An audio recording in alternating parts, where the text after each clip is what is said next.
All right, in our last video, we talked a lot about healing and how healing was so essential for us to go through so that we can show up as the moms and dads that God meant us to be for our kids. And so in this part, we're gonna focus a little bit more on some of the things you actually do as a result of that healing and what a difference that healing makes, like what it looks like to show up differently for your kids. And so one of the ways that happened was in our choice to homeschool. Now, I'm not saying this as everybody needs to homeschool. I certainly advocate for it. I certainly believe it's awesome. I also know, I've been teaching for more than 20 years. I also fully understand it's not an option for every single parent. I get that. I'm just simply saying that's how our journey started. I was in the classroom and I'm looking out at what's going on in high school and I'm saying to myself, there's no way I want this for my daughter. I just don't. And I was inside the public school system, private school, everything. And I just was not happy with what was going on there. And I'm like, I want something different. I want something better for our daughter. And so that's what led me to tell my wife, hey, we're homeschooling. And of course, she was thrilled about that. Yeah, see, that's the face of a thrilled person, just even remembering how that went. That did not go well in the beginning, but then she really got behind it and really got into it and did an amazing job raising our daughter. I've always believed that it's the mom's role to raise the daughter and it's the dad's role to show the daughter how she should be treated. And so that's kind of how we work together in that. And some of that process I think has been really good. I mean, maybe if you want to talk a little bit about the homeschooling situation for you. Yes. Yeah, and I think that what was so powerful for me is, we talked earlier about Dan's not sure about how it was going to be a dad. Well, I certainly was feeling that way about being a homeschool mom. Like I thought, oh, well, surely you're going to be the one that teaches her because he's the one that is a teacher. But you know what? It became really clear that what that was really about, it's mentoring. It's mentoring your child. And what we discovered along the way, that it's so much more important that you are building up an emotional safety in your home and that you're building a connection with your child so that they feel safe with you, and that you are mentoring and you are modeling for them how to process hard things. Yeah. Because like we talked about, our experience growing up, we didn't get a lot of modeling that in a healthy way. And so that became really the focus of everything that we did. And we messed up a lot. Yeah. And that really led us to one of the big things that we learned early on was to own when you did that. Yeah. To apologize, to humble out. Which is huge. Very huge. But what an amazing benefit. Like, for example, I'll just give you my worst moment.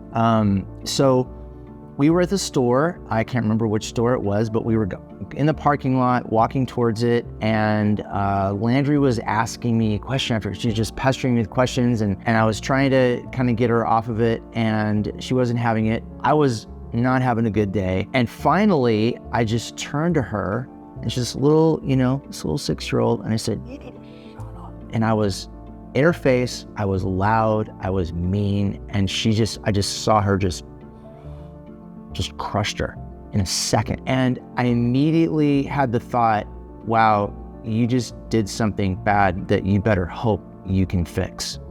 And so it took me a little bit to collect myself, but then I stopped her and I kneeled right in front of her. And I just told her, Landry, I need you to know how sorry I am for what I said to you and for how I said it. I was wrong to speak to you that way. And I just want to let you know that I love you and I'm sorry. And she just gave me this, she had little tears running down. She's like, I forgive you, Daddy. And she gave me a big hug and my heart just melted. But here's the cool thing. I was talking to Landry about, 6 months ago or so. She was home from college and we were just, talking. And I mentioned that to her. And she gave me this really puzzled look. I don't remember that at all. And I thought, how cool is that? Like when we just own our stuff, there's not this lasting wound that has to be recovered from now because accounted for. It's been handled. It's been owned. Gosh, that's such a key thing. I wish parents just knew that. You cannot change what you do not own. And so in this process, if you can just own the mistakes that you make, and we're parents, we're gonna make them, but own the mistakes and kids will love you for it. I've learned that as a high school teacher, how absolutely forgiving kids are. Yeah. You don't try to pretend that you're something that you're not, and you just own your mistakes. Yeah. Honestly, hypocrisy is about the only unforgivable sin, if you want to call it that, of parenting. It really is. Yeah. And I think what it was really cool as as we were getting into high school and homeschooling, and I remember when the pandemic happened and we were homeschooling, and it happened that she had just gotten her learner's permit. Oh, yeah. And so we got to get out of the house once a day for an hour while she practiced driving. And it was really incredible because in that time, she was, focused driving, no phone, no nothing. And we were able to really connect. And that's when I noticed that she was really talking more about her life and things that were going on and struggles that she was having.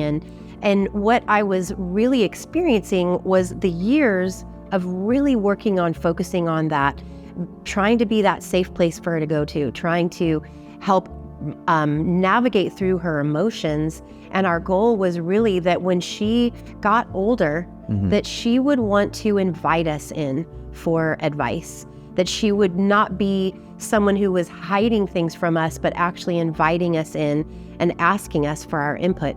And it was really powerful because just a couple weeks ago, she sent me this text, and I really wanted to share this with you. This was something that she didn't write. She took a picture and shared this with me, but this is what it says. It says, somewhere between then and now, it went from, Mom, stop telling me what to do, to Mom, please tell me what to do. Somewhere between then and now, it went from, Mom, you don't understand, to Mom, I don't understand.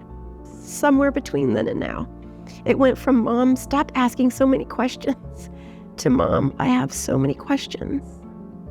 Somewhere between then and now, it went from, Mom, leave me alone, to Mom, never leave my side. Somewhere between then and now, I realized the other half of my heart was always with the person who created it in the first place. And I think that the goal needs to be emotionally safe communication and connection, because the world is going to ask a lot of our kids. Yeah.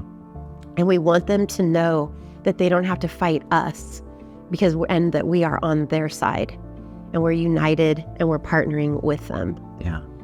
Because the biggest thing in all of this is that our kids, we have, as moms and dads, God has given us a something unique to give our kids that nobody else can. And so we have these amazing things to share with our kids, but if our kids can't hear them, then it falls on deaf ears. And both us and our kids miss out as a result. But when you build it this way, when you build an emotionally healthy, emotionally safe environment for your kids to grow up in, they will invite you in. And when somebody's inviting you in, they're hearing all of it. They're willing to take all of it in. They're not blowing you off in their mind, waiting for you to stop talking so they can do whatever it is they want to do. They're really inviting and wanting you to come into that space. And so we just wanted to take a minute to talk in that aspect of our story about what this actually looks like. Because in our next video, we're going to talk about leaving a legacy for our kids.